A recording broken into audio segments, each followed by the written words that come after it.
Olha, os cientistas climáticos do mundo nos dizem que a taxa mais alta, segura, de emissões seria cerca de 350 partes por milhão de dióxido de carbono e gases do efeito estufa na atmosfera. Nós já estamos em 400. Eles dizem que o mais seguro que poderíamos esperar aguentar sem sofrer implicações perigosas, no caso de seca, fome, conflitos, extinção em massa, seria um aumento na temperatura de cerca de 2 graus Celsius. E nós estamos bem perto disso. E com todo o dióxido de carbono que já se encontra na atmosfera, nós vamos facilmente passar disso. Então, no momento, nós estamos vivenciando a próxima grande extinção de espécies na Terra, algo que não vemos desde o desaparecimento dos dinossauros. Sabe, quando países inteiros ficarem debaixo d'água por causa do aumento do nível do mar, quando países inteiros perceberem que há tanta seca que eles não podem alimentar mais a população e que por isso precisarão migrar desesperadamente para outros países ou invadir outros países, então nós vamos ter uma guerra climática no futuro. Mas e a pecuária e a agricultura animal? Bom, quanto a isso, tipo...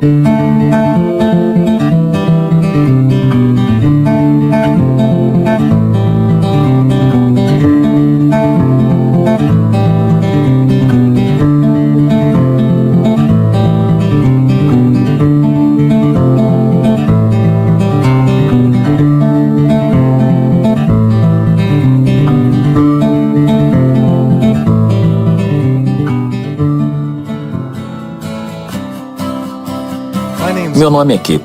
Esse sou eu. Eu tive uma infância americana padrão. Minha mãe era professora, meu pai era militar e eu tenho uma irmã. Eu joguei vários esportes quando crescia, mas eu sempre amei a natureza e acampar. A vida era simples, sem qualquer preocupação, até que um cara apareceu na minha vida. Como muitos de nós, eu vi o filme Uma Verdade Inconveniente sobre o impacto do aquecimento global e isso me deixou aterrorizado. No filme do Al Gore, ele descreve como a Terra corre perigo. Mudanças climáticas afetam todas as formas de vida nesse planeta. De tempestades monstruosas, queimadas gigantescas, as maiores secas, geleiras derretendo, da acidificação dos oceanos a países inteiros ficando submersos. Tudo isso pode ser causado pelas necessidades humanas na Terra. Eu queria fazer tudo o que pudesse para ajudar. Eu decidi bem naquele momento a mudar minha forma de viver e fazer o que fosse possível para encontrar um jeito para todos nós vivermos juntos em equilíbrio com um planeta sustentável para sempre. Eu decidi fazer tudo o que Al nos disse para fazer. Eu desenvolvi TEC, Transtorno Ecologista Possessivo. Eu separei o lixo e reciclei. Eu me adaptei, mudei todas as lâmpadas, tomei banhos mais curtos, fechei a água ao escovar os dentes, apaguei a luz ao sair dos cômodos e eu ia de bicicleta ao invés de sair de carro para todos os lugares.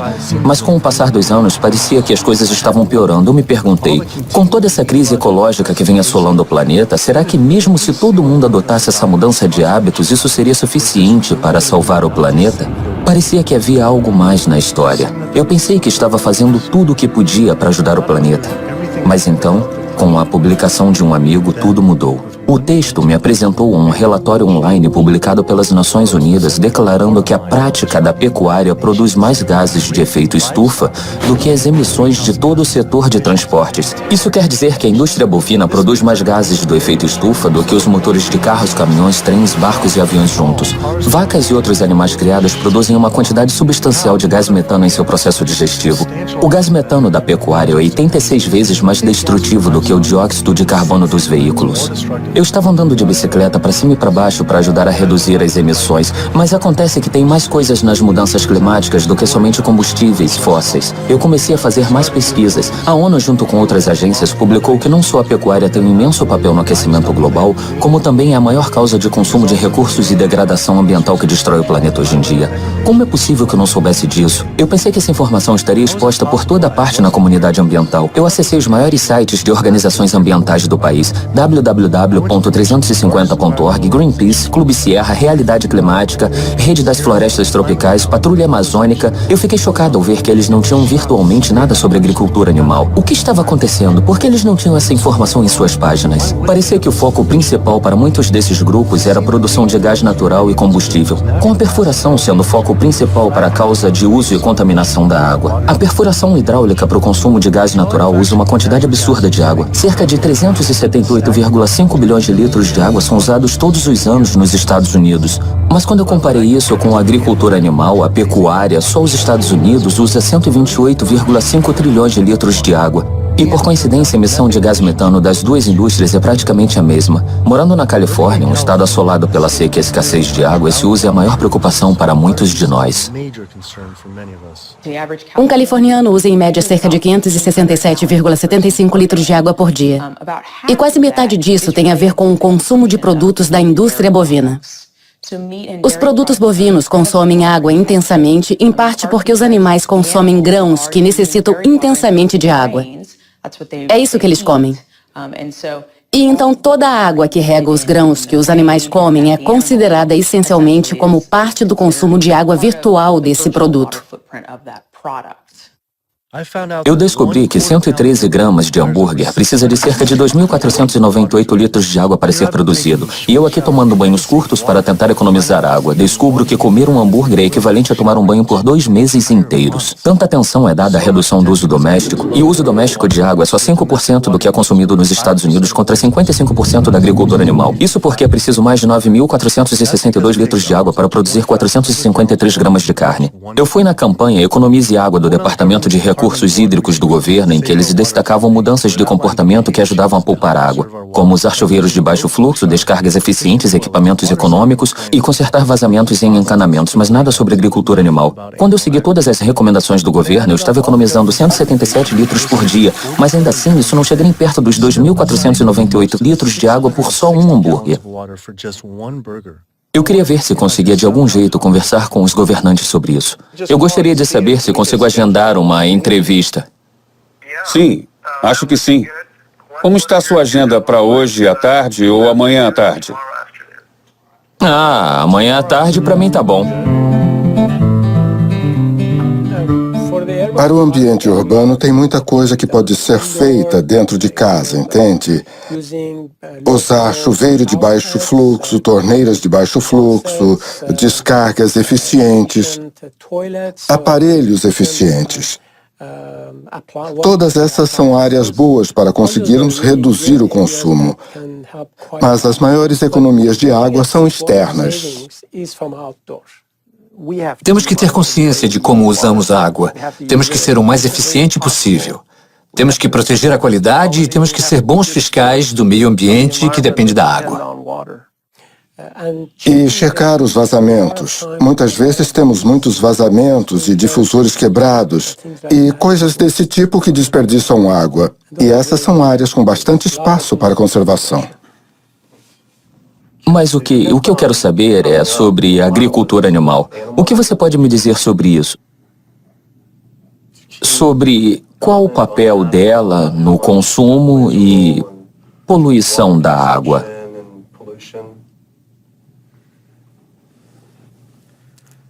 Eu não tenho certeza.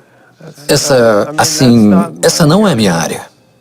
Tem um estudo que descobriu que 453 gramas de carne consome 9.462,5 litros de água. Sim. E para ovos são 1.805,44 litros de água. E para o queijo quase 3.406,5 litros. Assim, eu acho que é simples. Por que isso não está no Economize Água? Isso é como se você fosse na casa de alguém e esse vizinho tivesse uma torneira vazando, sabe? Pingando, pingando.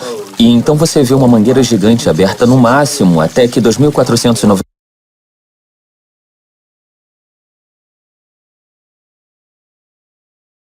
8,1 litros de água sejam jogados na rua, alagando a rua inteira. Eu acho que você diria: ei, você pode fechar isso, por favor? Parece que seria uma coisa óbvia a ser feita, bem melhor do que todo o resto. Tipo, sei lá, se for esse o caso. Acho que o consumo de água da criação animal é maior do que em outras atividades. Não existe nenhuma dúvida sobre isso. Isso seria realmente poderoso. Só que ao invés de esperar até estarmos vivendo uma seca, entende? O que você acha de começar agora e dizer para quem quer que esteja à frente do Economize Água: ei, vamos encorajar as pessoas a comer menos carne agora, porque esses estudos foram publicados? Eu não acho que isso vai acontecer. Por quê? Eu não acho que isso vai acontecer. Por quê? Por causa da forma como o governo atua por aqui. Isso é muito interessante, mas por quê?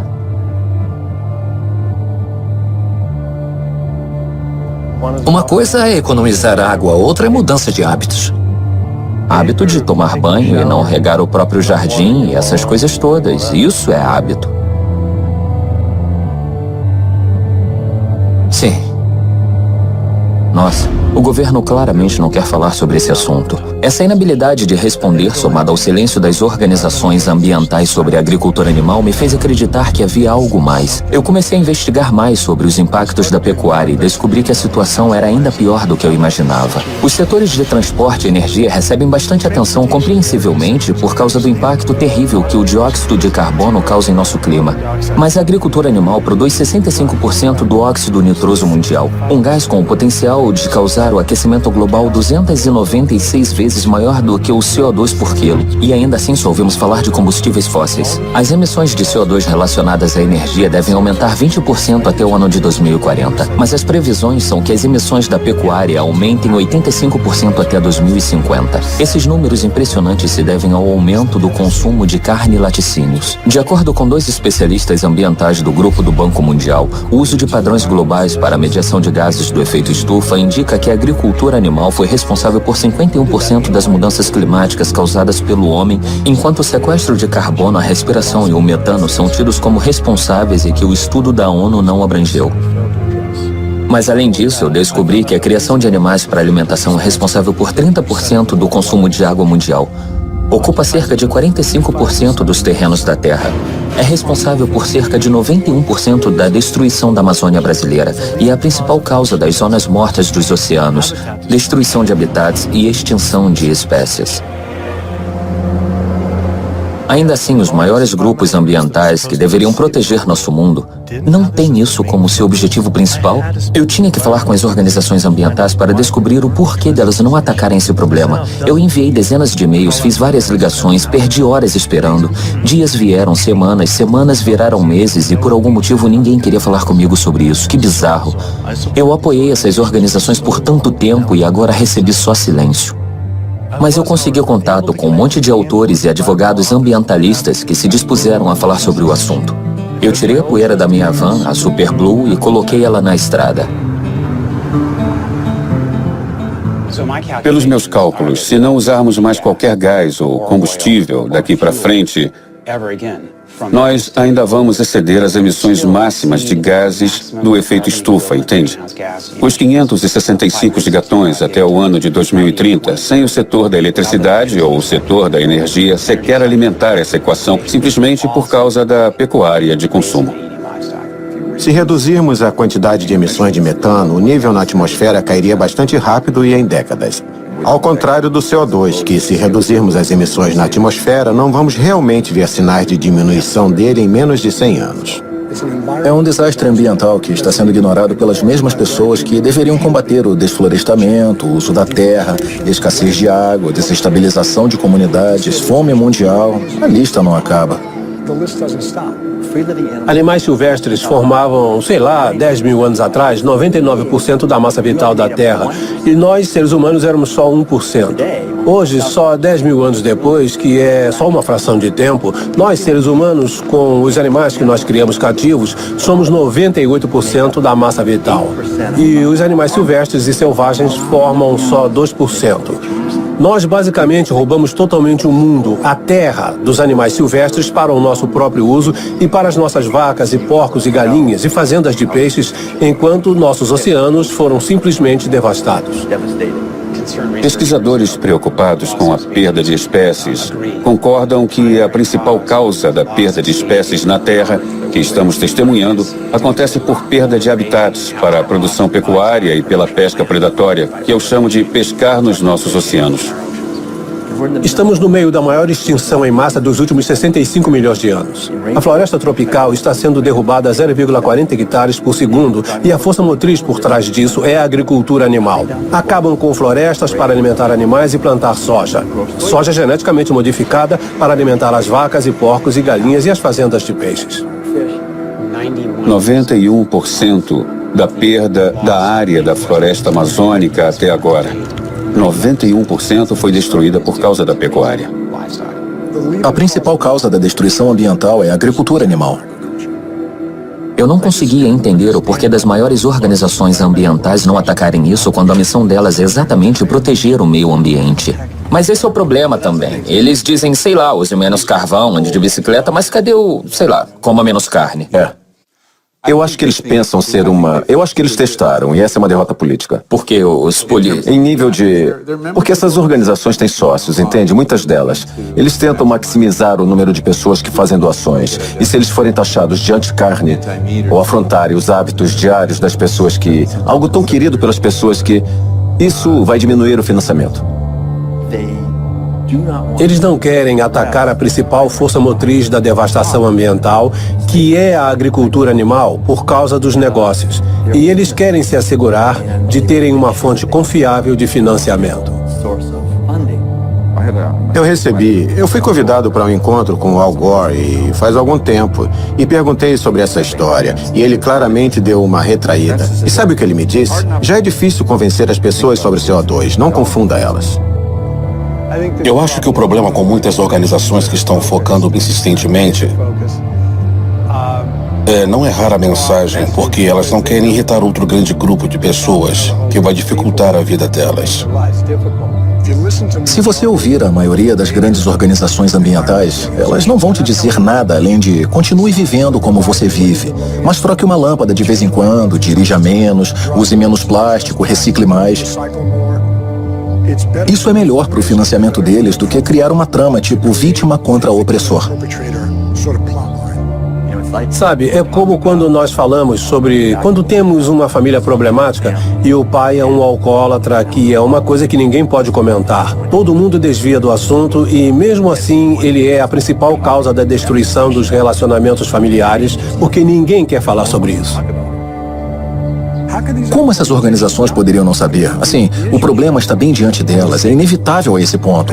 E como essas organizações, elas estão se amontoando para mostrar ao público geral que a mudança climática é causada pelo homem. E ao fazer isso, elas estão falhando miseravelmente em ver o que está bem diante delas. A agricultura animal, criar e matar animais para alimentação, é o que está realmente matando o planeta. Então era isso. Chega de e-mails ou ligações, eu me cansei. Decidi que se quisesse respostas, eu teria que ir pessoalmente às sedes dessas organizações. Oi, tudo bem? Oi, tudo. Nós estamos gravando um documentário e é sobre sustentabilidade e como a agricultura animal tem peso nisso. Eu gostaria de conversar com David Barr. Barr? David Barr? Sim. Ok. Você agendou um horário com ele? Eu estou tentando faz quase 2 meses e eu não recebi nenhum e-mail, nem nada, então estou tentando ver se consigo pessoalmente. Deixa eu só pegar umas informações suas. Eles mandaram uma pessoa das relações públicas no lugar dele. Ela se recusou a aparecer e nos disse para desligar a câmera, mas prometeu que alguém do Departamento de Florestas, Oceanos e Mudanças Climáticas conversaria com a gente finalmente. A próxima parada seria no Sierra Club. Eles acabaram sendo mais receptivos e me receberam na porta. Oi, tudo bem? Tudo. Sobre essas mudanças climáticas, qual a principal causa delas? Bom, basicamente é a enorme queima de combustíveis fósseis. Sabe, carvão, gás natural, petróleo, areias e xisto betuminosos. Todos esses novos combustíveis exóticos que são meio misturados entre si. Mas é isso que está basicamente carregando a atmosfera. Então temos o efeito estufa, onde o calor fica preso e as temperaturas sobem. Há uma taxa que nunca existiu na história da Terra. Mas e a pecuária e a agricultura animal? O que tem eles? Assim, o que você quer? Nós estávamos pesquisando. Alguns relatórios da ONU dizem que a pecuária contribui mais do que todos os transportes juntos. Um relatório de 2009 da Patrulha Mundial, pecuária causa 51% da emissão de gases do efeito estufa. Bom, isso é um grande problema e nós precisamos cuidar disso também. Mas sei lá, existem tantas fontes potenciais de metano e emissões de carbono. Se a principal causa de emissões é a agricultura animal e o consumo de carne, então isso não precisa ser o foco número 1 e não o número 2? Bom, essa é a sua abordagem. Nossa abordagem é diferente. Bom, isso foi bizarro. Então o Greenpeace me respondeu hoje e disse: foi bom encontrarmos com você ontem. Eu falei com várias pessoas aqui no Greenpeace sobre o seu pedido, mas sinto que não poderemos ajudar dessa vez. Obrigado e nós te desejamos boa sorte. A resposta do Greenpeace me lembrou a estatística de que 52.548 quilos de excremento animal são produzidos a cada segundo só nos Estados Unidos. Isso é resíduo suficiente por um ano para cobrir todo o território de São Francisco, Nova York, Tóquio, Paris, Nova Delhi, Berlim, Hong Kong, Londres, Rio de Janeiro, Delaware, Bali, Costa Rica e Dinamarca, combinados. As operações pecuárias em terra causam mais ou criam mais de 500 zonas mortas por excesso de nitrogênio nos nossos oceanos, ocupando mais de 245,95 quilômetros quadrados de área completamente sem vida. Então, qualquer discussão significativa sobre o estado de nossos oceanos precisa sempre começar com discussões claras sobre a agricultura animal em terra. O que não é o que nossos grupos de conservação, e o Oceana é o maior do mundo no momento, o mais influente, assim como outros. Isso não é o centro das discussões. Eu fui no site da minha organização de proteção oceânica favorita, a Fundação Surfrider, para ver o que eles estão falando disso. Eu encontrei muita coisa sobre sacos plásticos e lixo, mas nada sobre agricultura animal. Qual o maior poluidor de qualidade da água da costa? O que é... É muito disso. Tem na verdade nós chamamos tudo de coquetel tóxico porque é realmente algo de origem difusa. Então sei lá, metal pesado de pneus e freios de carro, metais pesados. Esses herbicidas e pesticidas, eles estão meio que pegando tudo que jogamos no solo, juntando tudo e despejando no oceano. Então é bem difícil destacar, uma coisa. Enquanto estávamos fazendo nossa pesquisa para esse assunto específico, nós encontramos com uma certa frequência, entrevistamos mais e mais pessoas e continua vindo à tona que a agricultura animal está sendo... Nós lemos que a agricultura animal está no topo da poluição da água, bem mais do que qualquer outra coisa. Isso é interessante. Eu acho que depende da região que você analisa. Em áreas urbanas, que é mais ou menos onde nós estamos, aqui no sul da Califórnia, nós não vemos isso porque não tem muitas, fazendas de pecuária. Mas se você olhar no centro do país, em Maryland, Virgínia, Carolina do Norte, aquela região... Eu sei que tem muitas granjas e muitas fazendas de porcos, e isso é um problema sério. Eu fiquei surpreso que não só eles não focam nos restos das fazendas, como também não mencionaram qualquer campanha sobre como nossos oceanos estão perto do colapso. O relatório da ONU diz que 3/4 dos peixes do mundo sofrem pesca predatória e têm sua população muito reduzida por causa da pesca em excesso. Os oceanos estão sendo arrasados como nunca antes. E os ambientes marinhos estão com problemas. E se nós não acordarmos e fizermos algo, nós vamos ver oceanos sem peixes até o ano de 2048. É essa a previsão dos cientistas. O fato é que quando vemos os peixes, às vezes só olhamos para o fato de serem animais consumidos pelos humanos. Então, nós não necessariamente olhamos para os animais que ficam presos em redes ou que são assassinados na indústria. Nós retiramos mais de 28 bilhões de animais do oceano no ano passado. Eles nem tiveram a chance de se recuperar, não se multiplicam tão rápido. Eles não voltarão, não damos qualquer chance para eles. A forma que acontece a pesca hoje para alimentar a demanda de 90 mil toneladas de peixe é basicamente por redes de pesca. Para cada quilo de peixe pego, há cerca de 5 quilos de outras espécies indesejadas, como golfinhos, baleias, tartarugas marinhas e tubarões descartados como lixo.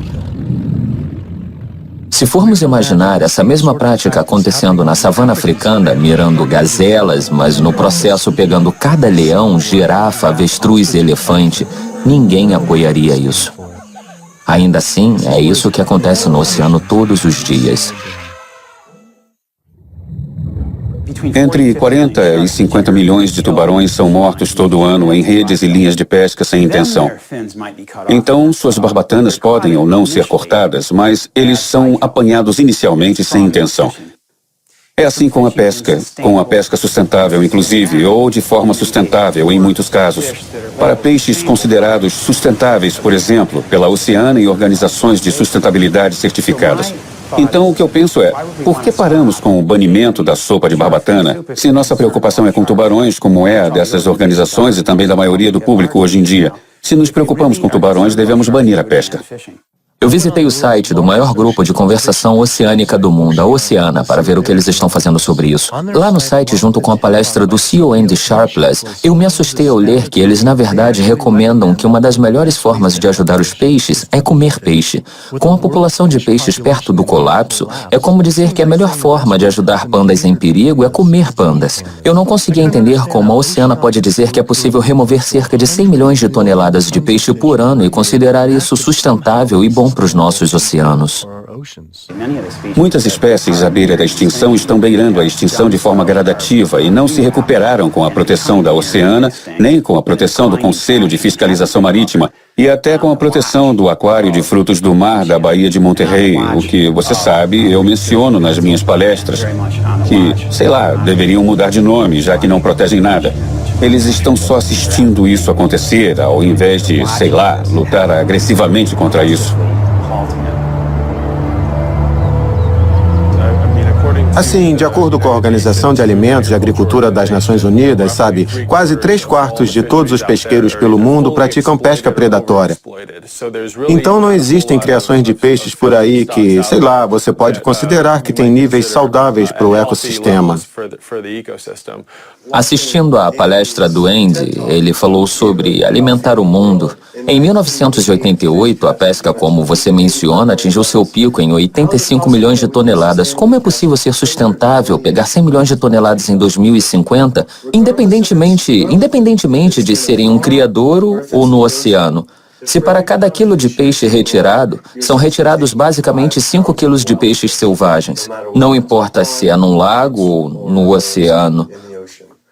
Como isso é sustentável?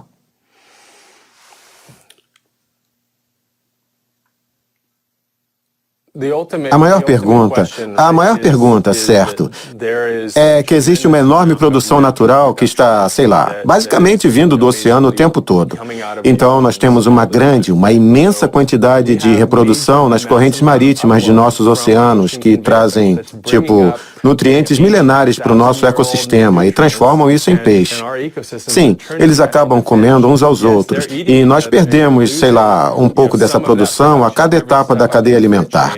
Mas sempre tem mais a cada ano. Você pode pescar e retirar parte disso, e no ano seguinte haverá mais. E se fizermos isso certo, sem no fim das contas atingir a base da produção, é como se agíssemos em nosso interesse, entende? Contanto que nós não acabemos com a fonte, certo? Se você investe em algo, contanto que você não acabe com a fonte, sua fonte permaneça intacta, você pode viver potencialmente dos rendimentos para sempre. É essa a ideia básica com os peixes. Com nossa população atual, o que estamos fazendo é 75% de desperdício de peixes jogados fora, entende? É uma boa analogia com o dinheiro. Não estamos vivendo de rendimentos, estamos devendo muito. E se nossa população que tenta viver em família com a mesma quantidade de dinheiro, aumentamos a população em 35% para 9 bilhões de pessoas, não é só, precisamos parar de gastar dinheiro, precisamos parar de comer peixe. Sim, bom, se você pudesse trazer o investimento de volta. A pesca de qualquer tipo acaba não só as espécies, mas nós viramos assassinos em série. Quando uma espécie atinge seu mínimo e eles, a indústria pesqueira, sem aquela espécie, vai buscar uma nova espécie, entende? Isso é extinção em série. É um ótimo nome. E no processo, peixes estão desaparecendo. Não só espécies estão sendo perdidas, mas a próxima geração está sendo perdida. E então o mecanismo é extremamente destrutivo. Estamos perdendo espécies de peixes, mas precisamos ter em mente que também estamos destruindo habitats. Eu acho que eles inventaram esse termo pesca sustentável para fazer a gente se sentir bem com o consumo de peixe e continuar a tirar peixes do oceano quando, de fato, para nós da Pastor do Mar não existe essa história de pesca sustentável. Os frutos do mar não são uma fonte de proteína uma fonte sustentável de proteína para alimentar o planeta, para as pessoas do planeta, não é? As pessoas não querem ouvir isso, porque isso as faz se sentir como se tivessem que agir, que parar de fazer algo. E muita gente não quer fazer isso. Eles não querem divulgar isso porque é incômodo. Eles não querem se propor a dizer para as pessoas o que fazer. Mas estamos num ponto onde todos temos que ser conscientes e temos que entender e temos que agir com isso. Nosso fundador, Capitão Watson, gosta de dizer: se o oceano morrer, nós morremos. Isso não é um bordão, é a verdade. Talvez o outro único ecossistema que está sendo destruído na mesma velocidade são as florestas tropicais. Nossas florestas globais são essencialmente o pulmão do planeta. Elas respiram CO2 e exalam oxigênio. 0,40 hectares de floresta é derrubado a cada segundo e a maior causa disso é para a criação de gado e plantio de seu alimento. Isso é essencialmente um campo de futebol desmatado a cada segundo. E estima-se que todo dia cerca de 100 espécies de plantas, animais e insetos se perdem por causa da destruição das florestas.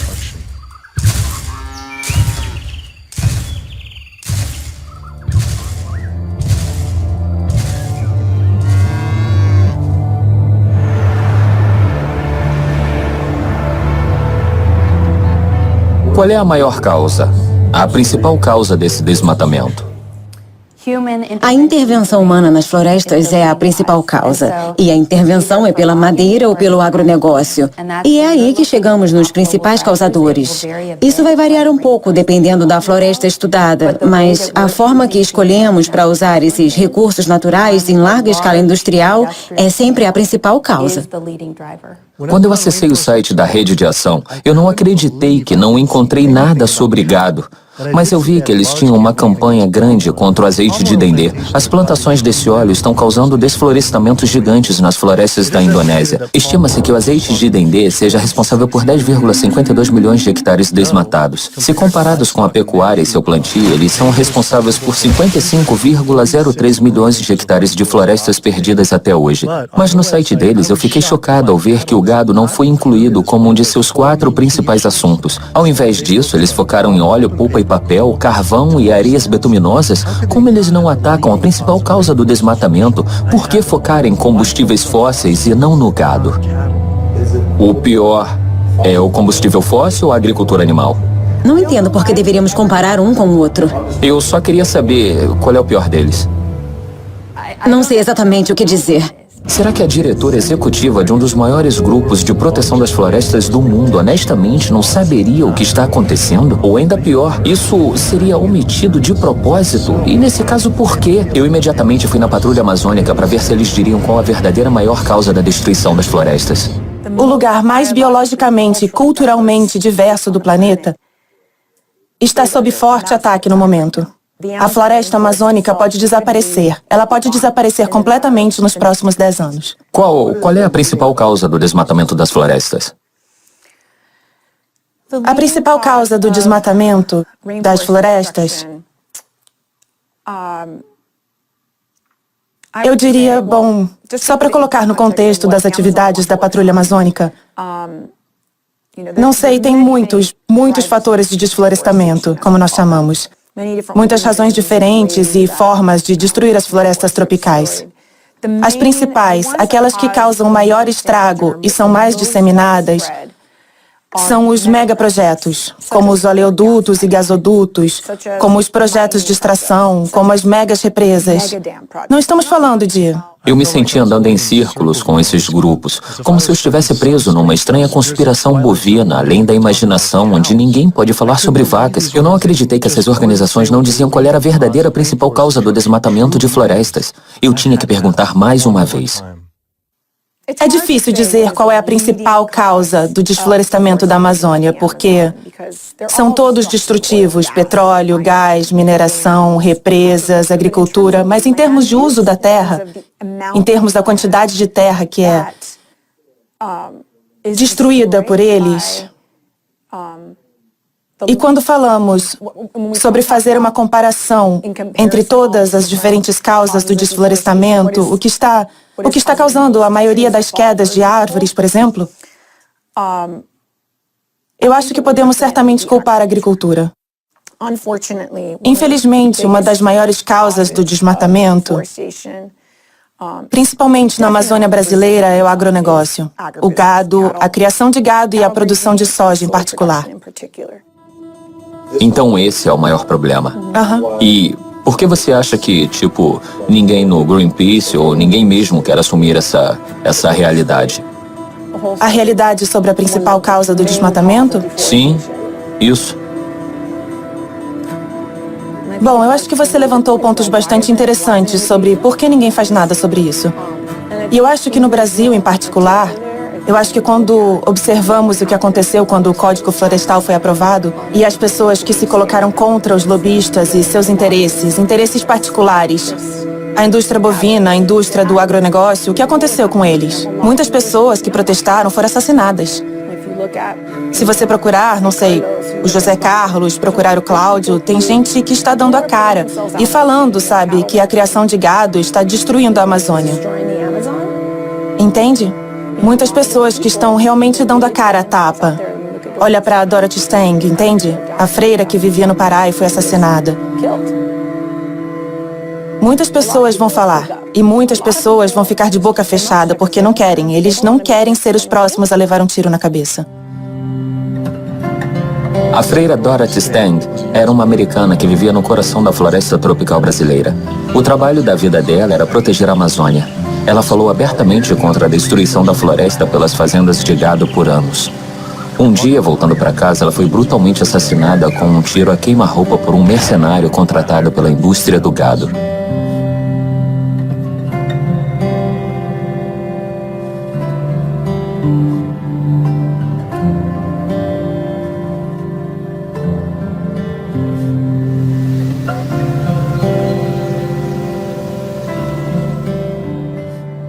Depois que o Greenpeace rejeitou a entrevista, eu escrevi novamente implorando por outra chance. O Greenpeace respondeu de novo dizendo: infelizmente, nós ficamos sem meios de ajudá-lo e não nos envolveremos dessa vez. Você mencionou também estar conversando com a Oceana. Com certeza, eles poderão fornecer excelentes declarações sobre problemas relativos aos oceanos. Obrigado mais uma vez por lembrar de nós. Incrível. Com o Greenpeace não querendo ser entrevistado, eu tive que encontrar um caminho diferente para as respostas. Tem alguma coisa muito estranha acontecendo aqui. Felizmente, eu encontrei um ex-membro diretor do Greenpeace que agora fala abertamente sobre a indústria. Organizações ambientais, como outras organizações, não estão dizendo a verdade sobre o que o mundo precisa de nós enquanto espécie. É muito frustrante quando a informação está bem diante de nós, está documentada em artigos revisados e periódicos. Qualquer um pode ler, mas as organizações ambientais se recusam a agir. Você não encontra em nenhuma de suas políticas e em nenhuma das missões do Greenpeace que a dieta é importante, que a agricultura animal é o problema. Eles se negam, como outras organizações ambientais, a abordar o problema. A comunidade ambiental está falhando conosco e com os ecossistemas. E é muito frustrante ver eles fazendo isso. NRDC, a melhor defesa da Terra. Tudo bem, então aqui eles têm algumas coisas sobre agricultura animal.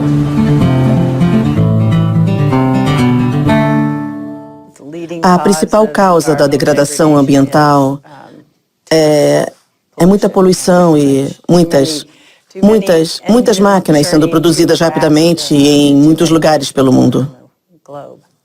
Ultimamente, em 2009, a Patrulha Mundial declarou que a pecuária causa 51% das emissões de gases do efeito estufa e os transportes cerca de 13%. Por outro lado, a ONU disse entre 18 e 30%, o que é mais do que todos os transportes juntos. Nacional? Internacionalmente? O mundo todo. Ou nacionalmente? Isso.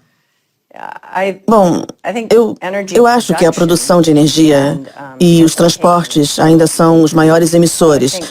Eu não vou comentar sobre isso porque não estou a par desses números. Então não me cite nisso, mas isso é peido de vaca. É isso, eu acho que é esse o problema. Eu acho que são os peidos de vaca. Você tem algum relatório? Bom, essa era a parte da história. A produção de metano pela flatulência de vacas e outros animais é um grande contribuidor, mas a maior parte se dá pelo desflorestamento e lixo que eles produzem, que é 130 vezes mais lixo do que toda a população humana mundial, virtualmente sem qualquer benefício ou tratamento. O NRDC certamente, como eu disse, tem um grande programa de alimentos.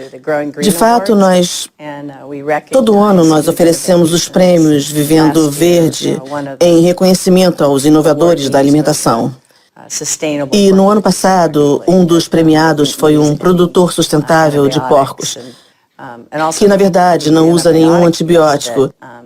E os antibióticos usados na produção de alimentos nos Estados Unidos, hoje em dia, sabe? Estamos dando a maioria dos antibióticos nos Estados Unidos para animais saudáveis. Eu queria visitar uma dessas fazendas sustentáveis.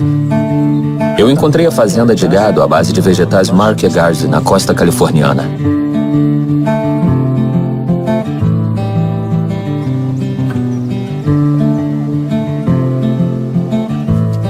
Eu conheci o Eric e a Doniga Markegard e seus 4 filhos. Lia e Larry acordam às 6 e vão ordenhar as vacas e alimentar os porcos.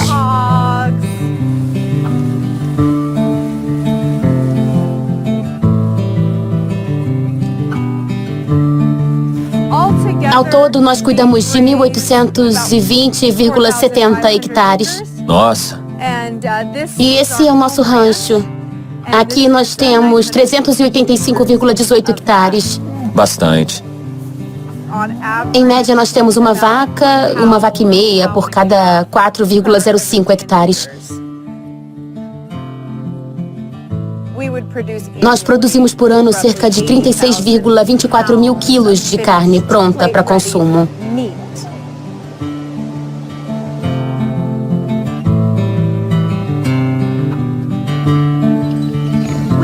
Nós mantemos uns 10 porcos numa área de cerca de 20,23 hectares. E eles pastam numa área de cerca de 4 hectares.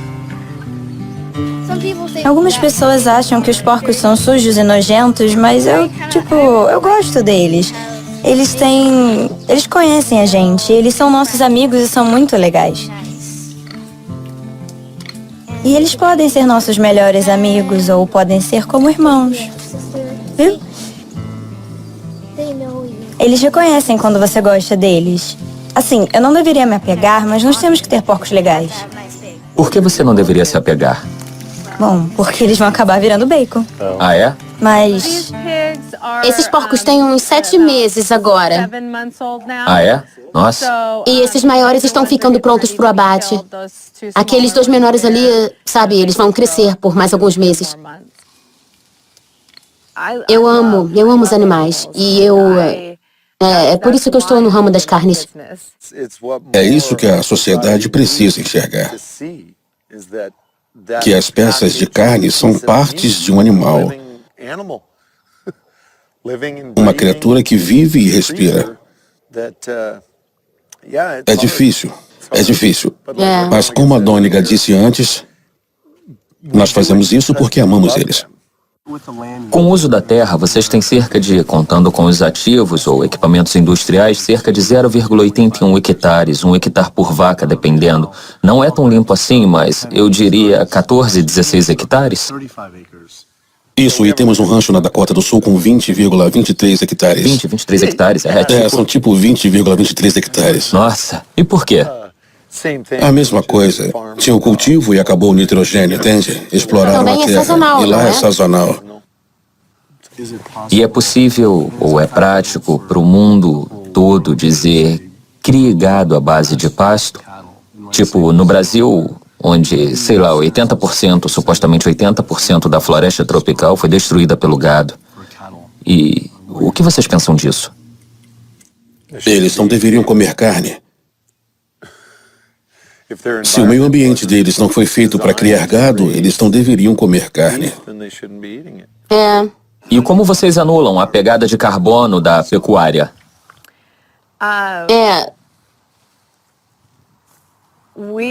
Nós não achamos que a pecuária tenha pegada de carbono. Eu saí de lá me sentindo confuso. E quanto ao gado à base de pasto não ter pegada de carbono, parece poder fazer sentido se eu somasse o uso da terra e a população. Se formos usar os Market Garden como modelo de criação de animais, o que requer 1.820,70 hectares para produzir 36,240 quilos de carne, o americano médio come 94,68 quilos de carne por ano. Se fosse tudo de gado à base de pasto, só 382 pessoas poderiam se alimentar dessa terra. Isso equivale a 4,73 hectares por pessoa, vezes 314 milhões de americanos, o que é igual a 1,5 bilhões de hectares de terra por pasto. Infelizmente, só existem 0,77 bilhões de hectares nos 48 estados americanos mais ao sul. Atualmente, cerca de metade da terra de todos os Estados Unidos é dedicada à agricultura animal. Se nós fôssemos mudar para gado à base de pasto, precisaríamos limpar cada metro quadrado dos Estados Unidos até o Canadá e a América Central e até a América do Sul. E isso só para alimentar a demanda americana de carne. Mas essa conta não leva em consideração que muito dessa terra não serve para o pasto pecuário. Nós precisaríamos converter todas as montanhas em pasto, transformar florestas antigas e parques nacionais em pasto e demolir todas as cidades só para abrir espaço para o pasto do gado. Assim como no Brasil, os Estados Unidos não estão preparados para essa demanda de carne. São precisos 23 meses para um animal de pasto crescer até o ponto de idade e tamanho para o abate, enquanto o gado de grãos leva 15 meses. Então são 8 meses a mais de uso de água, uso de terra, alimento, lixo. E em termos de pegada de carbono, isso faz bastante diferença. Parece que, por causa do uso da terra, o gado de pasto é ainda mais insustentável do que a criação industrial. Eu precisava aceitar o fato de que não existe forma sustentável de criar animais suficientes para alimentar a demanda atual de carne. E também tinha minhas dúvidas quanto aos laticínios. Mas eu queria conversar com uma companhia de laticínios orgânicos de ponta para ver se eles acreditam que seus produtos são considerados sustentáveis para a população mundial. Isso requer muito investimento para produzir leite. A ração, a água, a terra. É verdade. E pode não ser prático esperar que exista produção de leite suficiente para uma produção sustentável, para alimentar o mundo todo. Eu não acredito que isso seja necessariamente o caso. Eu acho que talvez muito se espera que o mundo possa ser alimentado por laticínios de maneira sustentável. Eu não sei a resposta, mas o senso comum diria que as chances são pequenas. Eu fiquei chocado de receber uma resposta tão honesta. Se isso veio do CEO da empresa, eu me pergunto o que os fazendeiros diriam. Baseado no marketing, parecia que suas fazendas eram oásis para as vacas.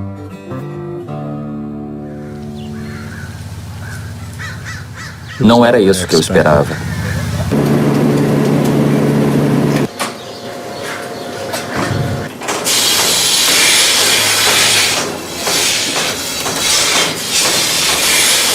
Uma vaca vai comer, sei lá, entre 63,42 quilos e 67,95 quilos de ração por dia. 63,42 quilos? Todo dia, e ainda vão beber entre 113,55 e 151,40 litros de água. Minha nossa. Chega a cerca de provavelmente 20 toneladas por semana. 20 toneladas de grãos por semana. 20 toneladas de grãos por semana. Para? Primeiro para as nossas vacas leiteiras, então cerca de 250 vacas. Sim, então a maior parte da sustentabilidade, para mim, o item número 1 da lista deveria ser a aproveitabilidade. Como esse processo completo funciona, do início ao fim, a vaca precisa ter um filhote para produzir leite. Então ela tem um filhote. Esse bebê fica com a mãe por menos de 2 dias, e então eles vão para a unidade de criação para ficar numa sala individual onde eles serão criados. Como produzimos laticínios, só as fêmeas nos dão leite. Então os machos em leiterias típicas são vendidos para os produtores de carne, mas nós mantemos metade deles por 2 anos e os vendemos como carne de pasto orgânica. Então todas as vacas leiteiras eventualmente vão para a indústria de carne? Uhum. Em algum ponto da vida ela vai enfraquecer, então temos que tomar uma decisão de negócios nesse momento. Vamos tentar investir nela para dar mais leite, ou vamos vendê-la para outra leiteria ou para a indústria de carne.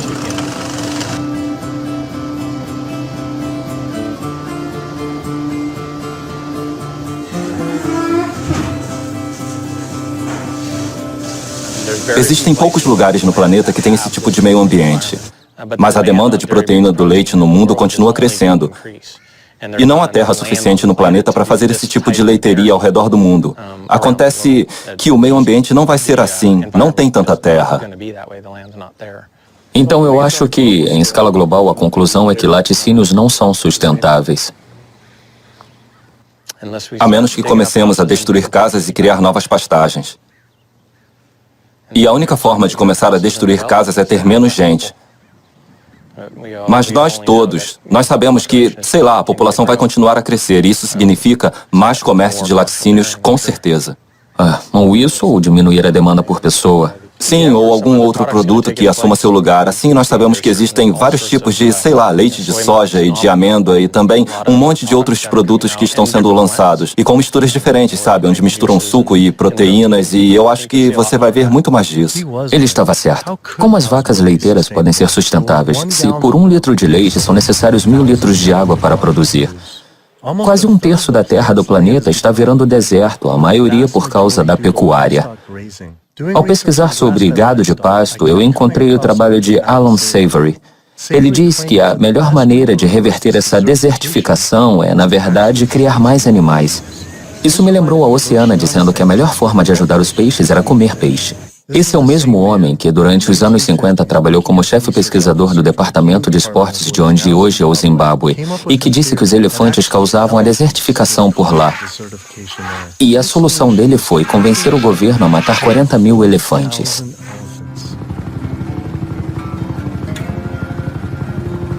E depois de 14 anos de massacre impiedoso, as condições só pioraram. A teoria dele estava errada. A matança finalmente acabou, mas não até dezenas de elefantes e suas famílias serem mortos. Eu nunca aceitaria conselhos ecológicos deste homem.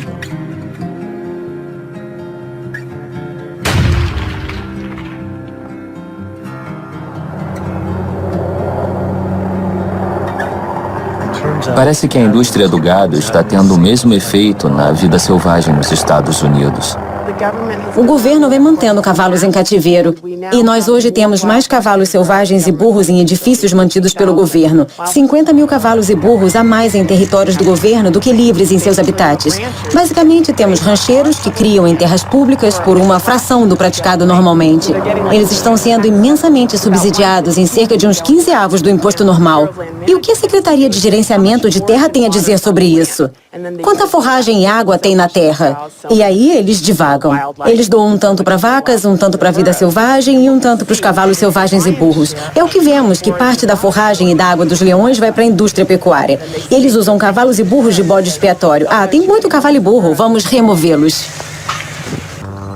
Eu sempre digo às pessoas que os cavalos selvagens e burros não são vítimas do gerenciamento de nossas terras para pecuária, porque nós também vemos acontecer muita caça predatória. Nós sabemos que lobos agora também são alvos dos rancheiros para acabar com eles. A USDA tem aviões e tudo o que eles fazem é atirar em predadores. Então tudo o que os rancheiros fazem é ligar e dizer, temos um coiote aqui. Aí eles vêm, atiram no coiote, ou atiram no leão da montanha, ou atiram na jaguatirica. E tudo bem para os rancheiros. No estado de Washington, depois do gado ter sido atacado em terras públicas, onde pastavam sob permissão, o governo do estado decidiu matar uma matilha de lobos inteira. E aqueles lobos não foram mais vistos. Eles haviam imigrado do Canadá e agora estão mortos.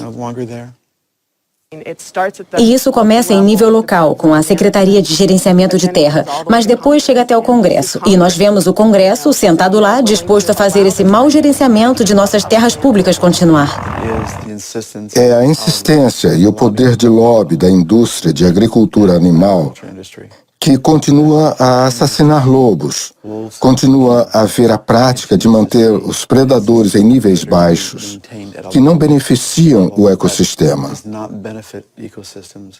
Eu já vi tantos terrenos, já vi tantas intervenções da Secretaria de Gerenciamento de Terra, onde eles dizem que as terras não estão atingindo os padrões. E eles dizem abertamente que é a pecuária que está fazendo as terras não atingirem os padrões. E ainda assim, eles continuam a permitir a prática da pecuária. Eles estão envolvidos com o fato de onças serem caçadas por cachorros, de matilhas inteiras serem dizimadas. da temporada de caça durar o ano inteiro e de armadilhas serem armadas para que os bichos sofram. Se alguém se importa com os cavalos selvagens, com as terras públicas e com o meio ambiente, não pode ignorar o impacto negativo que a prática pecuária está tendo nas terras públicas no Oeste. Eu adicionei o custo da produção de comida animal, que os produtores não conseguem, de fato, arcar sozinhos. Esses são os custos ocultos ou custos externos que eles impõem à sociedade. Isso acaba afetando a saúde pública. Danos ambientais, subsídios, danos a pesqueiros e até a crueldade. Se você pegar esses custos externos, que chegam a 440 bilhões de dólares, se as indústrias bovina e de laticínios forem obrigadas a assumir esses custos, se eles tiverem que arcar com esses gastos, os custos e o preço de varejo de carne e laticínios iam lá para o espaço. Então uma dúzia de ovos vai custar 5 vezes mais caro. Um Big Mac vai custar 10 vezes mais caro. Coma você carne ou não, seja você onívoro ou herbívoro, você está pagando parte dos custos do consumo de outra pessoa.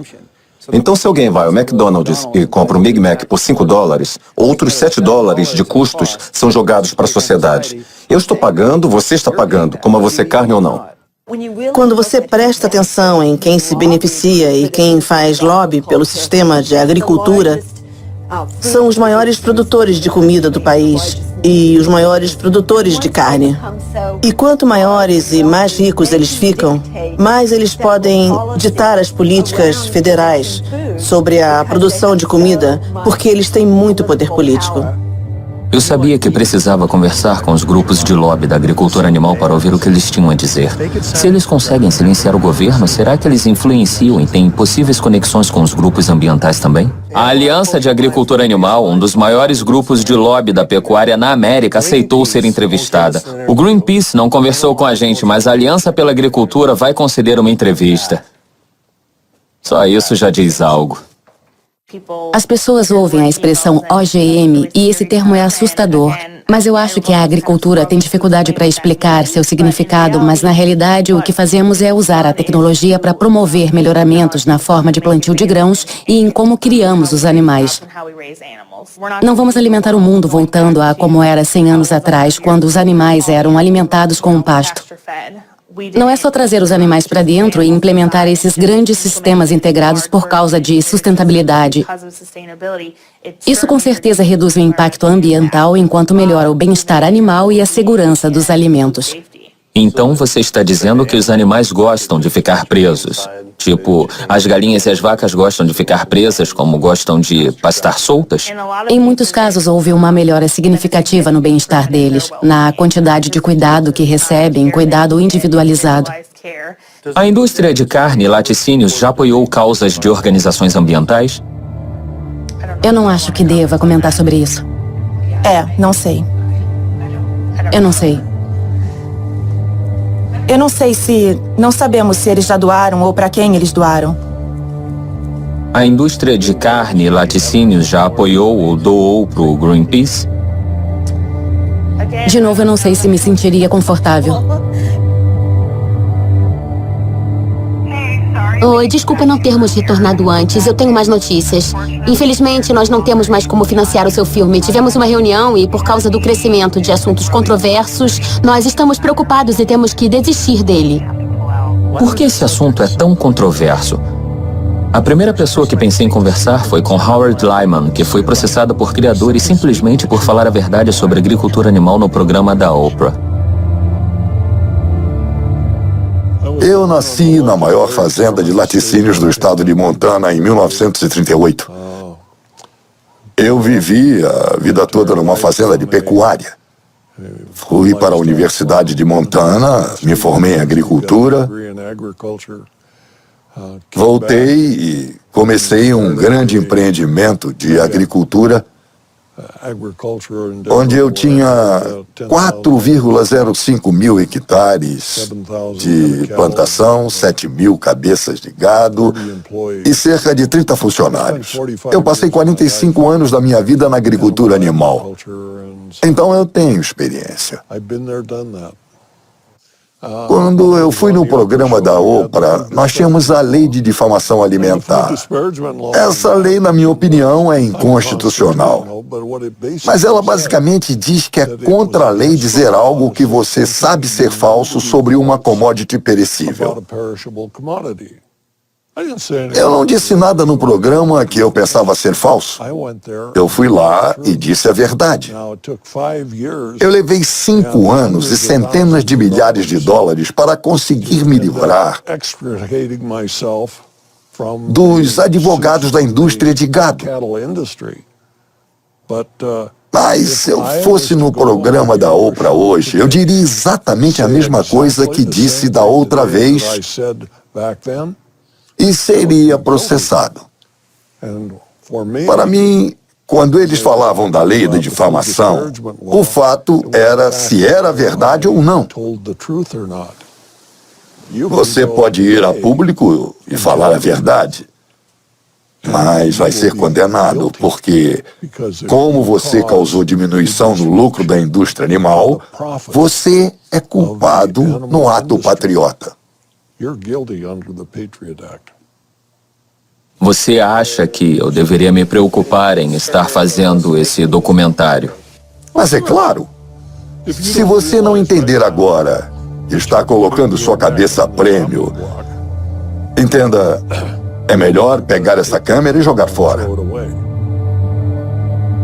A indústria de agricultura animal é uma das mais poderosas indústrias do planeta. Eu acho que a maioria das pessoas do país sabe da influência do dinheiro e da indústria na política. E nós podemos enxergar isso claramente com essa indústria em particular. A maioria das pessoas ficaria chocada em saber que os ativistas do meio ambiente e dos direitos dos animais são as maiores ameaças de terrorismo doméstico de acordo com o FBI. E por que isso? Isso é difícil de responder. Por que esses grupos estão no topo das prioridades do FBI? Eu acho que grande parte se deve ao fato deles, mais do que outros movimentos sociais, estarem ameaçando diretamente o lucro das corporações. Quando tentamos descobrir como as fazendas industriais e a agricultura animal estão poluindo o meio ambiente, eles tentam vetar a divulgação dessa informação, seja por meio da segurança nacional ou segurança pública, por problemas com marcas registradas ou segredos de negócio. Nós já vimos várias tentativas de manter as pessoas ignorantes quanto ao que eles fazem. E uma das maiores indústrias do planeta, com o maior impacto ambiental, está tentando nos manter ignorantes sobre como ela opera. Com a Lei da Liberdade de Informação, nós conseguimos documentos da Unidade Antiterrorismo que mostram que eles estão monitorando minhas palestras e entrevistas, como essa, meu site e meu livro. Nós corremos risco ao filmar e mostrar isso? Você está enfrentando pessoas com muitos recursos legais. Assim, é impressionante a quantidade de dinheiro que eles dispõem e você não tem nada. Eu acho que o medo é uma grande parte da tática também. O Will estava certo. Eu estava com medo. Quando eu soube dos ativistas sendo mortos no Brasil, eu fiquei atônito, mas me senti seguro. Mas saber que ativistas e jornalistas americanos são alvo da indústria e do FBI, meu financiamento sendo cancelado, eu fiquei bem preocupado e isso virou pessoal. Seria por isso que ninguém estava disposto a tocar no assunto? Eu decidi me precaver e proteger tudo o que eu já tinha filmado.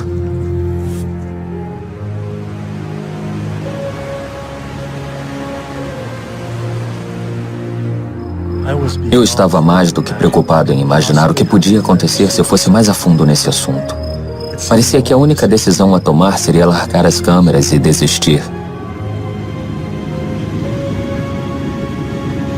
Mas então eu percebi que isso era muito maior do que qualquer preocupação pessoal que eu pudesse ter. Isso era sobre toda a vida na Terra sendo ameaçada por nossos atos. Agora, ou você vive por alguma coisa ou morre por nada. E eu nunca realmente tive uma escolha. Eu decidi então me render não ao medo desse segredo, mas à busca pela verdade.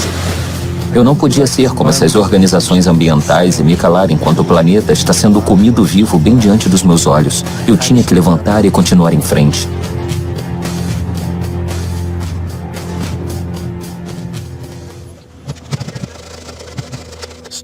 Algumas pessoas dirão que o problema não é de fato a agricultura animal, mas a superpopulação humana.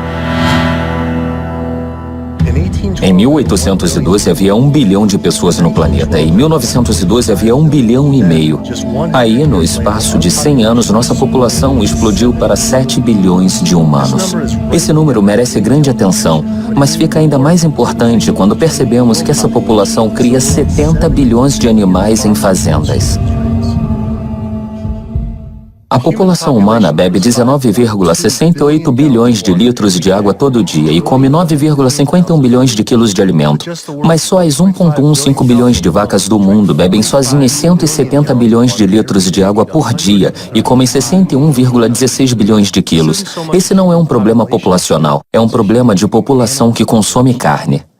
Organizações ambientais não debaterem isso é como organizações de saúde tentarem combater o câncer de pulmão sem debater o fumo de cigarros. Mas ao invés de fumar passivamente, é comer passivamente que afeta todo o planeta. Nós temos cerca de 1 bilhão de pessoas passando fome todos os dias. No mundo todo, 50% dos grãos e legumes cultivados são dados a animais. Eles estão comendo grandes quantidades de grãos e legumes. E nos Estados Unidos, chega perto de 70%, 80%, dependendo de que grão falamos, até 90% da soja produzida. 82% das crianças famintas do mundo vivem em países onde a comida é dada para animais em sistemas pecuários, que depois são mortos e servidos aos indivíduos mais abastados em países desenvolvidos, como Estados Unidos, Inglaterra e Europa. O fato é que nós podemos alimentar todo ser humano no planeta hoje com uma dieta adequada, se não fizermos nada além de pegar a comida que damos aos animais e transformá-la em comida para humanos. E alguém vem tentar defender os OGMs? Isso é como tentar dar um copo com água a um homem se afogando. Você pode produzir em média 15 vezes mais proteína de origem vegetal do que de carne em qualquer área da Terra, seja usando o mesmo tipo de terra ou uma área mais fértil em alguma parte do mundo, ou uma área devastada. Se nós reduzirmos a quantidade de carne que comemos e laticínios e ovos, poderíamos reverter todos os campos de monocultura de milho e soja geneticamente modificados em floresta novamente para ser habitada por animais. Sabe, sempre que alguém diz que nós não podemos plantar para humanos em terras onde estamos plantando alimento para animais, alguém está desmerecendo a maior plantação da Califórnia. O fato é que se você plantar milho para enfiar na goela de um animal, você pode plantar milho e alimentar um ser humano.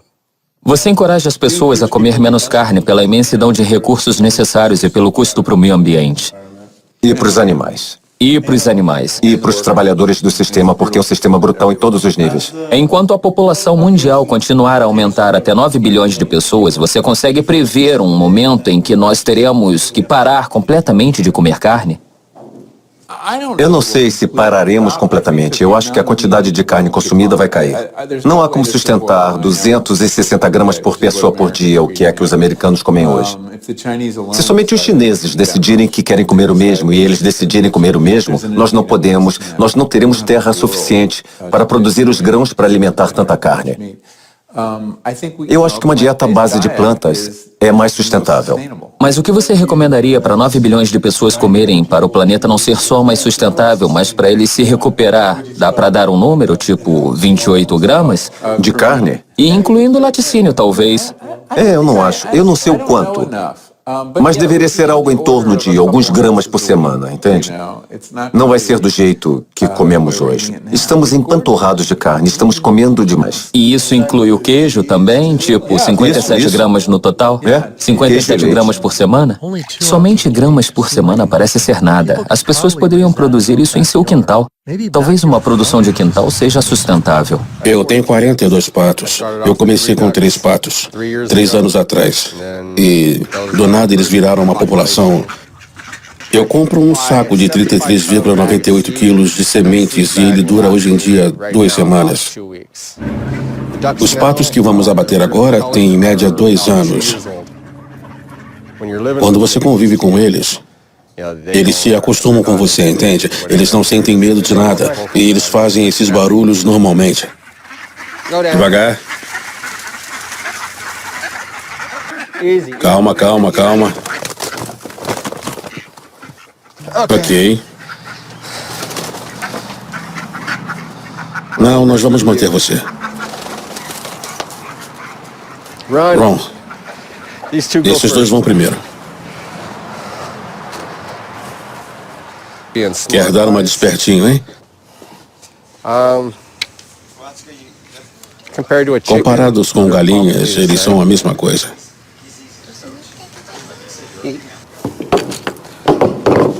Aquele ali tá bom, viu? É ele. Aquele ali vai, aquele ali não.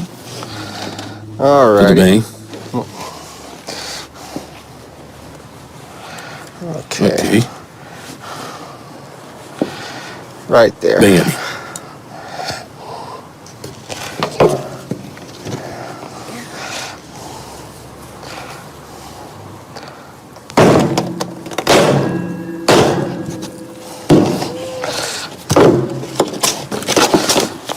Isso vai ser meio nojento. Como ele ainda está vivo? Como ele ainda está vivo? Não está. São os nervos. Reação muscular. Acho que quando eu tinha uns 5 anos, mais ou menos, foi a primeira vez que meu pai veio e nos fez assistir. Fazer isso com coelhos. E nós tínhamos uma dúzia de coelhos por ano. Então nós pegávamos os coelhos, tirávamos a pele e limpávamos para cozinhar. E o garoto ficava meio... Não vou dizer que era difícil, mas ficava tipo em minha mente. Porque alguns dos coelhos tinham até nome. Então eu ficava meio... Você meio que pensa, Mas depois de fazer algumas vezes, você acaba aprendendo que aquilo é só algo que precisa ser feito.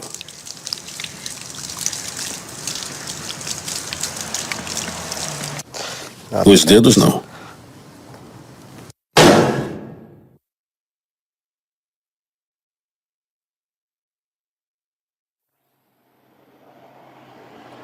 Eu não consigo fazer isso, eu não acho que consigo, eu não acho que deixaria alguém fazer por mim. Se eu não posso, eu não quero que outra pessoa faça por mim. Isso é a sustentabilidade? Para ser sustentável, 33,98 quilos dá 910 gramas por... Então, é 450 gramas por semana por pato. 52 semanas, são 52 semanas, 49,83 quilos de comida para cerca de 680 gramas de carne. Em termos de sustentabilidade, é 100 para 1. E esse grão é... sei lá, quem sabe de onde vem a ração. Mas assim, quando chega a esse ponto, não é pela sustentabilidade, isso foi muito, sei lá... Eu não me sinto muito bem com isso, foi a primeira vez que eu vi aquilo, então foi meio...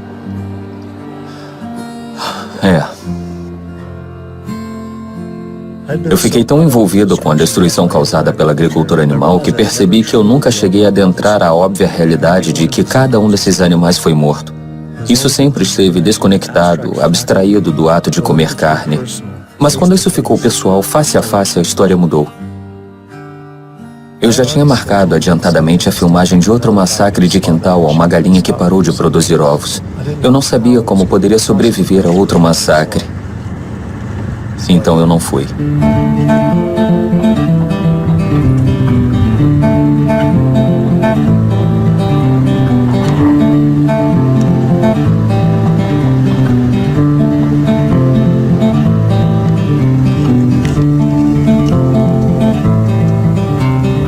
Abrigo Animal é um santuário fazenda animal no norte da Califórnia que atua no resgate de animais da indústria de agricultura animal. Muitas pessoas não percebem que galinhas criadas pela carne, como esse carinha atrás de nós, são geralmente abatidos com 42 dias de vida. Enquanto galinhas criadas pela produção de ovos são mortas quando sua produtividade começa a cair, quando elas começam a botar menos ovos. E isso geralmente acontece entre os 18 meses e os 20 meses. Não importa se você compra ovos em caixas, ovos de galinhas criadas soltas em sítios ou de fazendas ao ar livre ou o que quer que seja. Isso não importa.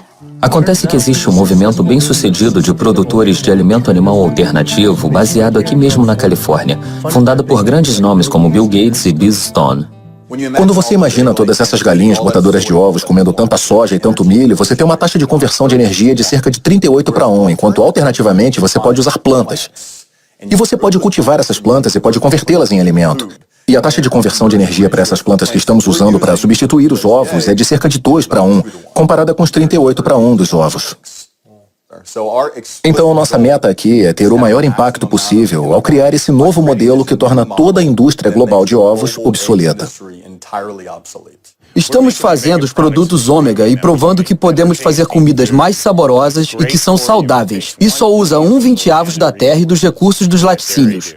Se eu dissesse que você pode ter a estrutura de fibras de carne, a sensação de saciedade, as proteínas e todos os benefícios nutricionais da carne sem consumir proteína animal de verdade, e ao fazer isso você ajudaria com a mudança climática, mexeria com as epidemias de saúde que estamos vendo, melhoraria o bem-estar dos animais e ajudaria na conservação de recursos naturais, você escolheria a mudança? Mas e se as pessoas comessem menos produtos animais? Tipo, não comer as segundas? Quando você não come carne na segunda, quando adere a essa campanha, você está essencialmente contribuindo para a mudança climática, poluição e destruição dos recursos do nosso planeta e da sua própria saúde em 6 dias da semana, ao invés de 7. Você está criando uma falsa justificativa, claramente um falso senso de justificativa pelo que está fazendo nos outros 6 dias da semana. Em outras palavras, sei lá, nós não devemos realmente nos deleitar com os louros do que fazemos certo apenas 1/7 do nosso tempo. Você não pode ser ambientalista e consumir produtos animais. Ponto. Se engane o quanto quiser. Se você quer alimentar seu vício, que faça, mas não se considere um ambientalista. Eu sabia que precisava parar de consumir produtos animais. Eu queria ajudar o planeta a ser sustentável, mas eu precisava me sustentar. Eu tinha dúvidas sobre ser saudável e não comer carne, laticínios e ovos. Eu só conhecia a dieta padrão com a qual eu cresci. Mas é possível ser um vegetariano ou vegano saudável? Se é possível ser um vegetariano ou vegano saudável, eu sou vegano já faz 32 anos e eu corro alguns quilômetros todos os dias. Eu pedalo 65, 80 quilômetros no interior da cidade. Eu trabalho várias horas. Eu me sinto ótimo. É legal acordar com o corpo esguio e leve todos os dias. E muitos dos meus amigos veganos e pacientes, entende, são, sei lá, eles melhoraram desde a transição para a dieta vegana. Então sim, eu já vi mães veganas passarem por gravidezes saudáveis e darem à luz filhos veganos, que são criados e se transformam em adultos veganos inteligentes. Sim, com certeza todos os nutrientes que precisamos estão no reino das plantas, é isso mesmo. Você acha que alguém deveria estar consumindo laticínios? Claro que não. Quando você pensa nisso, no propósito do leite de vaca. Eu passei parte da minha vida numa fazenda de laticínios no Wisconsin. O propósito do leite de vaca é transformar um bezerro de 29,40 quilos em uma vaca de 181,20 quilos o mais rápido possível. O leite é o fluido de crescimento do bezerro. É isso que ele é. Tudo naquele líquido branco, os hormônios, o sódio, os fatores de crescimento, o FCI, tudo. Cada um desses elementos existe para transformar um bezerro numa vaca imensa, ou não estaria lá. Não importa se você coloca leite no seu cereal, ou transforma em iogurte, ou fermenta como queijo, ou congela como sorvete. É o líquido de crescimento do bezerro. E as mulheres bebem, e isso estimula os tecidos, e elas têm câncer de mama, aumenta o tamanho do útero, e elas têm fibroides que sangram, e elas precisam fazer histerectomias e precisam de mamografias. E deixam os homens com peitos grandes, é isso. O leite de vaca são as secreções lactantes de um grande mamífero que acabou de dar cria. É para os bezerros, entende? Eu digo aos meus pacientes, vai se olhar no espelho, você tem orelhas grandes, você tem rabo, você é um bezerro. Se você não é, não precisa ingerir o fluido de crescimento de um bezerro. De qualquer forma, não tem nada lá que as pessoas precisem. Eu fiquei aliviado ao ouvir que não preciso consumir produtos animais para ser saudável ou até para viver bem, mas ainda pensava que precisava de estrume animal para plantar agricultura orgânica. Acontece que tem um movimento enorme de pessoas que plantam comida sem qualquer ajuda animal. Eu visitei a fazenda urbana Earthworks em Detroit, onde eles estão plantando para comunidades com poucos recursos financeiros. Nós costumamos nos ver como indivíduos numa bolha e esquecemos que nós habitamos essa terra e esse planeta com outras criaturas. Então, nós temos que aprender a compartilhar, eu acho. Já está aqui. Ele está trabalhando no jardim. Você ficaria surpreso com o que pode fazer com o que não parece ser tanto espaço assim. Aqui tem 1/4 por 8, isso. Qual é o objetivo esse ano? Quanto você acha que consegue tirar daqui no máximo? Eu diria que pelo menos 45,30 quilos, pelo menos. 45,30 quilos? Nossa, que legal. No primeiro ano completo, depois que começamos, nós dobramos nosso rendimento em mais de 6,342 quilos de comida. 6,342 quilos? Em quantos hectares? Em média, 1 hectare. Então, quanto mais comida produzimos e colhemos, ou a terra ajuda a produzir, nós temos que devolver os nutrientes para o solo. Então, gostamos de pensar que nosso trabalho é regenerativo, já que colocamos a mesma quantidade de substância vital na terra que estamos retirando. Então é até mais saudável e mais seguro usar compostos vegetarianos ou vegetais. Sim, foi isso que descobrimos, mas também porque leva menos tempo e é bem mais fácil de gerenciar. Bem mais fácil, é. E o solo é tão rico quanto... Sim, com certeza. Não só o veganismo é mais compassivo, é também mais eficiente.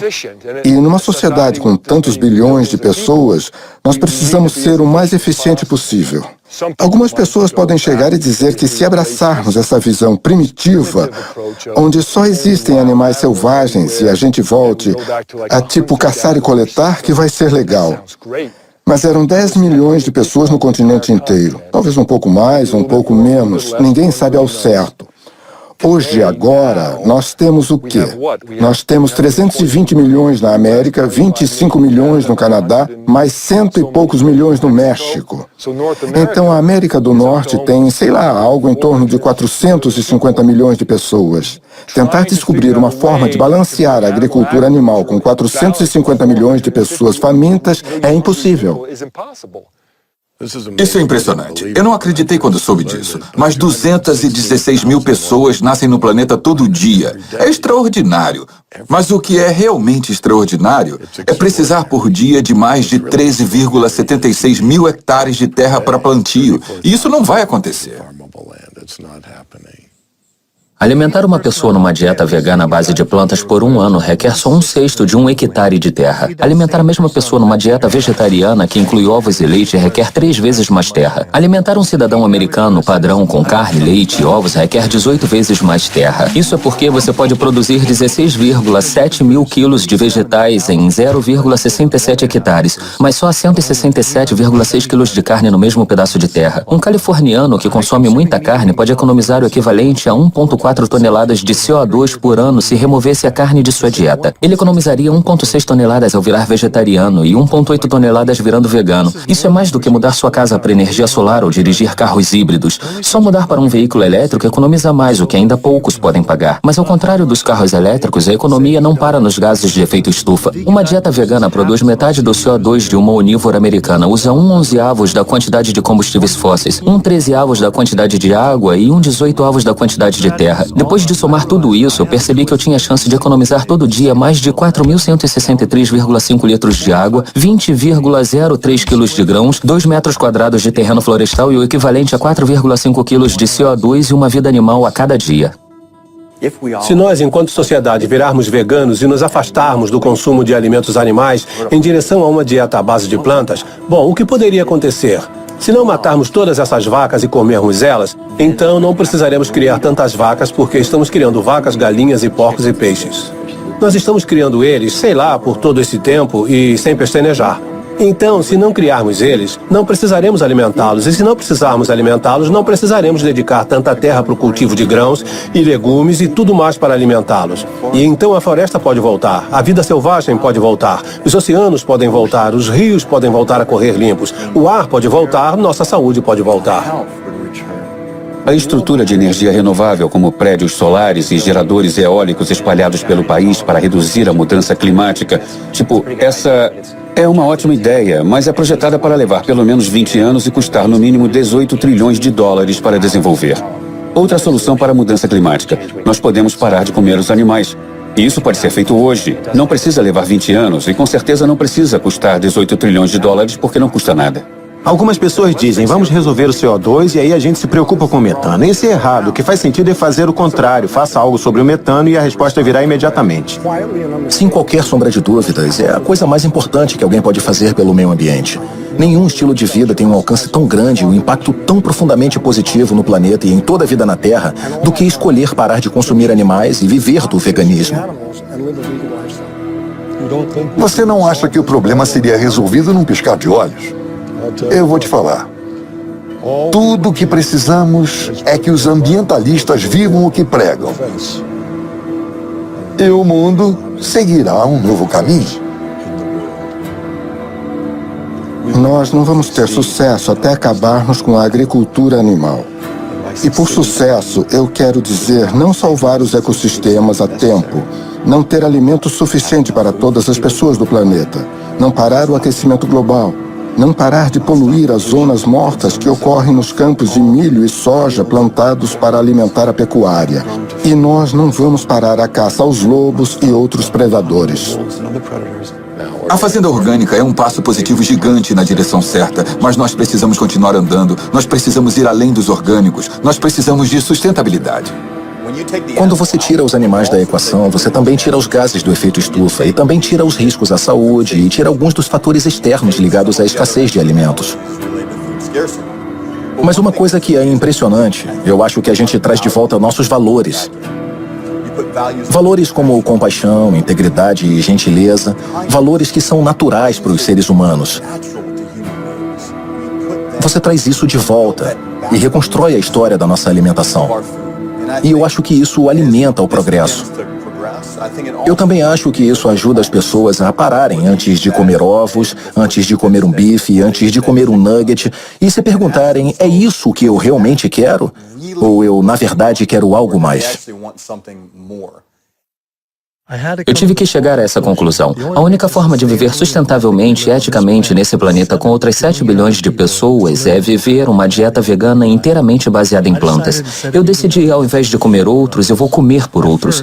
Primeiro, como esses grupos ambientais, eu tinha medo do que eu queria mudar. Mas agora eu me joguei.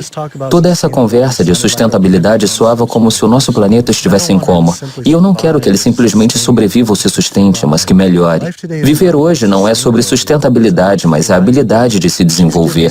Já recebemos tanto por tanto tempo, é hora de retribuir. 108% de tudo que nós temos. Eu me senti bem. Eu estava conectado. E nós vemos esse movimento não só sobre prover alimentos mais baratos que todos possam comer, mas também um movimento espiritual, um movimento em direção à compreensão de quem nós realmente somos e de como nós podemos nos conectar uns com os outros. Faça o que puder fazer, da forma que puder fazer, todo dia de sua vida. E você vai acabar morrendo como um dos indivíduos mais felizes que já morreram. Nós nos tornamos parte de um momento de união com outras pessoas. Está acontecendo. Isso está mesmo acontecendo. Viramos notícia. Altruísmo é uma boa filosofia de vida. Traz todos esses benefícios para nós, para o planeta e para as outras pessoas. Então é uma boa maneira de viver, ecologicamente. Isso faz bem. É transformar massivamente como nossa sociedade come, porque é uma necessidade. É agir no que conhecemos e agir gentilmente e calmamente no planeta inteiro e com outras pessoas para alcançar as metas, para se viver melhor. Nós podemos, mas nós precisamos escolher isso. Você pode mudar o mundo. Você precisa mudar o mundo.